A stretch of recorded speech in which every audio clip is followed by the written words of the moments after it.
Hello, and welcome again to another Nijigasaki episode review, this being for episode 11. I'm Callan. And I'm Honey Panda Bunny. Overall, my initial thoughts on this episode was that I was left feeling rather frustrated, but hopeful for the next episode. I felt myself hoping it wouldn't go in this direction, but by the end I was almost looking forward to this resolution because of it, which I suppose is the intent for what's going on. Overall, I liked about 75% of the episode. I think the school festival progression side of the story is going great. I really like how nearly all the characters in the club getting a little time to shine, and if we do get a season 2, I would actually like this type of episode to become the norm, where we just get to see all the characters get time to shine rather than just focus on one in particular. Unfortunately, I do continue to not be a massive fan of the Ayumu stuff. I think this comes down to personal preference. If you can empathise with Ayumu, you'll be more invested in the story, and as such, you'll buy into it more. Since I am struggling to sympathise with her as a character, I feel it is dragging my enjoyment of it down a little bit. So going on to the opening scene with Kasumi and Yu in the student council, I thought was a really great little starter scene. I like that we're getting just a little bit of conflict about getting the entire council on board, but I like that it doesn't overwhelm the narrative, it's just a slight bridge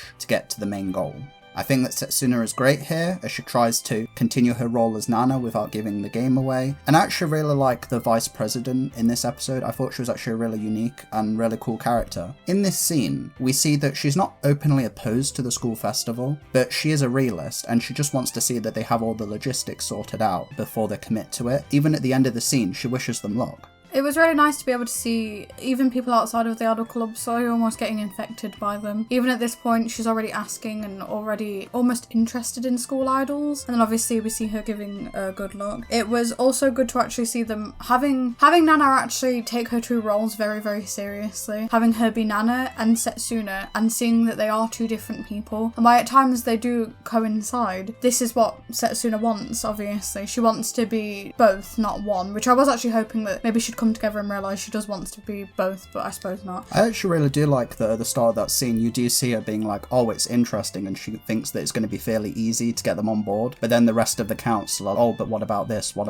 and I do like that in the scene after this we see that she mentions, oh, I was flustered, I was caught off guard. So I do like that little bit of Satsuna'S characterization. It's actually really strong and I was really happy to see her. Throughout the episode do see her be responsible towards her student council goals and actually put the effort into trying to help, but from that student council side instead of more of a Setsuna side. And something I want to say for the overall episode as well is that there's actually some really cool shots and angles in this episode, and I believe it was a new director for Love Live called Eri Ire, sorry if I butcher the pronunciation. A really interesting style, and there's just some really unique angles and composites a scene is actually really interesting, I found, and it helped elevate the episode up for me a little bit. So the girls go looking for a venue for the festival. It's really nice to see some of the locations that we've already seen get revisited. Odaiba as a location has been really well defined in this series. Not only are the characters impactful to the main cast, but also the locations they've been to have been impactful. Obviously seen them as a means to an end, but towards these characters they're actually something a lot more. It's where they realise their goals and their dreams, and that's why it's so important to them and why they want to perform in all these places. So it's nice to see them again and see that even the places that they go to are impactful to them. And that's felt in the scene where they're all sitting down and having a drink. You see Kasumi when they're sitting on the steps, and these steps call back to the first episode where Setsuna performed, and she mentions she has like an investment in this place because this is where the original group was going to perform. And just a little side note, I do like that Kasumi seems to have inherited the photobomb from her predecessors as well. If no one knows, this was actually the first place outside of the anime where the girls actually performed live. Yes, in real life. The voice actresses for them performed as the characters live on these steps, so it also has even more meaning to people that have followed the series outside of this anime. This is something that's going to be held dear to them and be held dear to us as well as people who have already seen it. It's an instant reminder of, oh, it really is bigger than what we think it is at times. After that, we get the two other groups, Shinamine and Tor. They meet up with some of the Nijigasaki girls. They're on board. This has been built up really well in the focus episodes that we had. It's just led up to this really naturally, and I think it just plays out how it was intended. We get the cute little scene with Himeno, who is obviously a big fan of Karen, and when Karen finds out, she smells blood in the water, and she gets her flustered, and she swoons to Karen's touch. I loved seeing these characters interacting with each other more, and again, like I keep saying, is making the world feel more lived in. It feels they can so nonchalantly meet up and have this conversation, and be so open and honest and not have to dance around the subject. As the two groups obviously ask Nijigasaki to perform, they in turn are also asking for those two groups to perform with them as well. Feels like a payback for, oh, thank you for helping us, here, let's help you too. And then we get that cute scene of Karen teasing, which I love whenever Karen gets her teasing mode on. I love it when she does it for all the characters, but especially when we get to see her with Himeno, since obviously she's a big fan of Karen. So the scene afterwards is they're thinking about where they should put the venue for the school festival. Kasumi brings in her own suggestion box, the Kasamin box, which is absolutely adorable. I want one. But she gets no response, and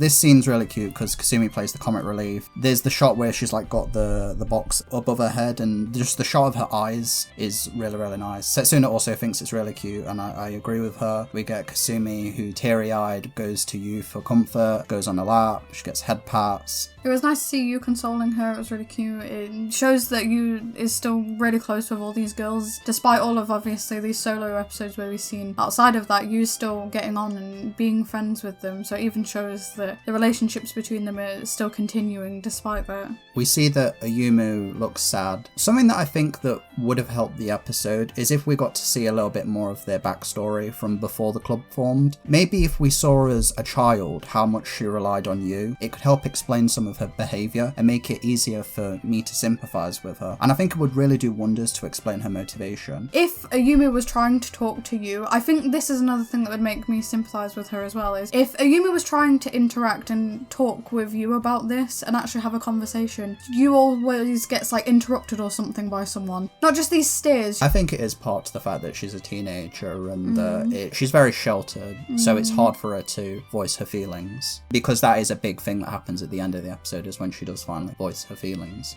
Rina, in that scene, she gets the idea to make a website for the School Idol Festival. I really love that when Rina just takes the initiative. It's not that she's consoling anyone, she's just like, I've got an idea, I'm just going to push on through with it. I really love this scene in the classroom where she's working on it, and the three girls from her episode come in with cookies. Not only does this little scene help demonstrate Rina's growth from her focus episode, it's just such a heartwarming scene, and Rina feels a lot more confident here. She's more comfortable with people. She comes off as confident here as well, because initially she's don't tell anyone about the festival because we're not even sure that it's going to get approved, but then she changes it to no, we definitely will get this done, and it's just a really overall great scene. Something I wanted to comment on is, I like that Rina actually very rarely uses her board around this group. If you notice, she used it once. For example, when Kasumi, Shizuku and her were all going out, Rina used it quite frequently. But in this one, she very rarely uses it, and she's able to be honest, and I think it's nice that she's opening up a little bit and showing her regular self, and that it's not something that should be scared of. I also like the little cookies. I think they're adorable. Yes, they were very adorable with the rainbow, and then they've also started designing the girls as cookies.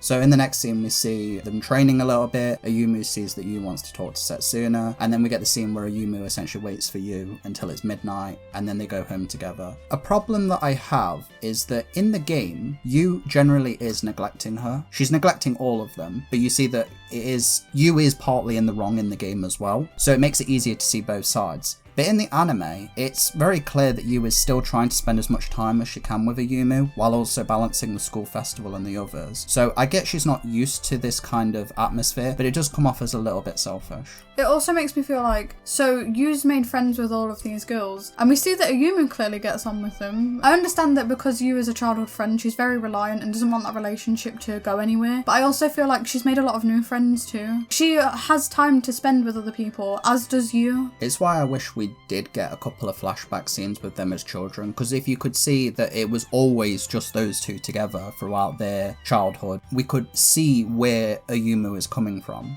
They get tons of responses for the Kasamin box, which they then show to the school council, and they have their idea, which is that they will perform all over the city. Realistically, I feel this probably would be a lot more difficult than what they are portraying here. The logistics of it would be a nightmare. However, I am willing to suspend my disbelief, as this is Love Live. Muse in the movie, they took over Akibahara for a day, which is probably even bigger than Odaiba. So I'm willing to let it slide. And also, obviously, I'm really excited for the school festival. So we kind of move on, being able to see all of the groups, obviously, going and talking to different clubs. Seeing them almost open this world up even more and asking for help from other people. It feels they know that this is going to be a lot of hard work, so they're very grateful that they get to ask other groups, and we get to see this world grow and grow and grow, and more people be almost sucked in by this infectious love of school idols. It gives more weight to the focus episodes as well. The impact from those episodes weren't just felt in those individual ones, but they expanded outward as well. They had an impact on not just the small sect, but it spread out into multiple people. And we do, in that shot of the costume club, we get to see the animal costume set from the game. And I would love a song with the girls all performing wearing it. And then in that scene, we also see that the vice president has been converted into a school idol fan. Welcome to hell.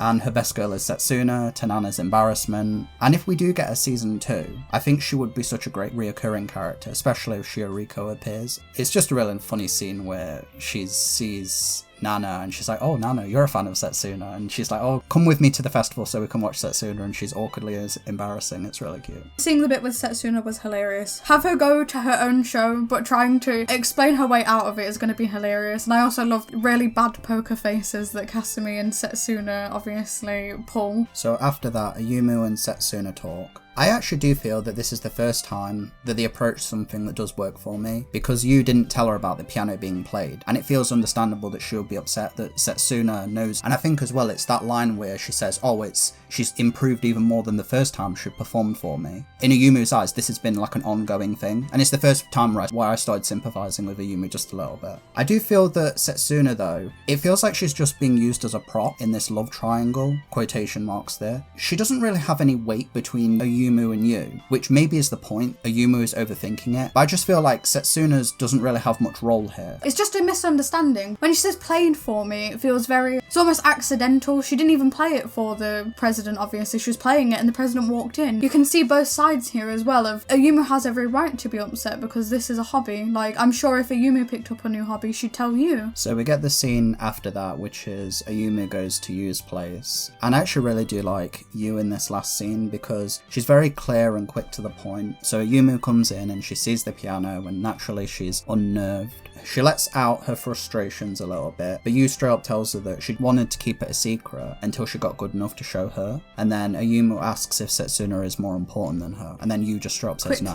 She straight up very quickly says no. And you see Ayumu smile, and I was actually hoping this would be resolved in this episode. Sure, it would have been rushed, but I really didn't want to see this get dragged out for 2 more episodes. I was glad that it was starting to get sorted out, but like you said, I really wanted that part to be over with too. With how Ayumu reacts, it's still frustrating to me because Yu's already told Ayumu, oh, I could never have done any of this if it wasn't for you. She's told Ayumu's the entire reason that Yu has the dream that she wants. And I think that's such a heavy thing and such a great thing that Ayumu should be proud of. It feels like whenever Yu is actually showing her appreciation, it gets blown out because it's not the appreciation that Ayumu wants. So Ayumu starts to tell her about something. It seems to be about a dream, but Ayumu pushes her onto the bed. The cinematography is really on point here with some of the shots. You see like the phones fall off and then it's Ayumu's phone that's literally on top of Yu's phone, mimicking what's on the bed. You even get that shot of when she's wrapped her legs around her leg and like she's holding on to her. Visually, it's a really, really strong scene. I'd say really high up there in terms of perspective. I'm just not a massive fan of this content. Ayumu tells her, be only mine, essentially. A lot of the goodwill that I had in the first episode, because Ayumu in the first episode, for me, she came off as having a very strong bond with you, but she had her very own identity, the cutesy stuff. She wanted to be a school idol, and it feels I'm a little bit disappointed that she's been reduced to this, because she doesn't even let you finish. It just comes off as a little bit selfish in that Ayumu can have a dream and you tags along, but Yu isn't allowed to. Yu isn't allowed to have her own dream. It has to be linked with Ayumu. It also felt oddly romantic on Ayumu's half, but knowing Love Live, it won't count for anything because we've had it in the past. I would say that of all the Love Live, this is the most blatant it's ever been. I can't think of a scene more steeped in romantic tension. I'm left feeling very frustrated by it because it feels so out of character for Ayumu from the Ayumu we've seen and from the game, because this is so... I said in the previous episode that jealousy is a part of Ayumu's character. Yeah, but it's not this. It is in the game. I mentioned this earlier in the review, is I just would have liked a little bit of their childhood. Another problem is because of all the focus episodes, Ayumu and Yu together had been a little out of focus in these essential back half of the series up until the last episode. And if we'd have seen a little bit more, I think this could have worked, in my opinion, if we'd just seen more of it. Because there are hints of it. There's the scene where Kanata's introducing Haruka and you see Ayumu's a little bit jealous there. But there's just not enough of it, unfortunately. I also wish that we'd just seen a bit more of maybe Yu doing some wrongdoing, so we can actually have feeling towards Ayumu when she's doing this. But this comes off as borderline obsessive. It does feel like the fandom's perception of obsessive Ayumu is being brought into the anime one a little bit. I think that this can be resolved fine, is as long as Ayumu learns that she's in the wrong, she can hopefully mature and hopefully grow as a better person from this. And next time we'll see the fallout, and hopefully the rest of the club won't be pushed to the side for this growing drama. And despite my grievances with the episode, I do feel confident that Love Live can resolve this well, and I'm still excited for the festival, of course. Yeah, I am excited for what's coming next because I want it to be resolved. I'm looking forward to it, as you said, with the festival. I'm looking forward to being able to see how they're going to go about it. Are we going to see songs we've already seen, or are we not going to have any songs at all? But yeah, like you said, I have enjoyed this episode. It might feel like I've been negative, but I have really enjoyed it. And even with the Ayumu stuff, it's left me wanting the next episode, which is entirely what it should do. It wants me to see the conclusion of this, so even that's a good thing for If this ends on a good resolution, it can help remedy some of my earlier issues. It just depends on where they stick the landing. Thank you for listening. Thank you very much. Goodbye. Bye bye.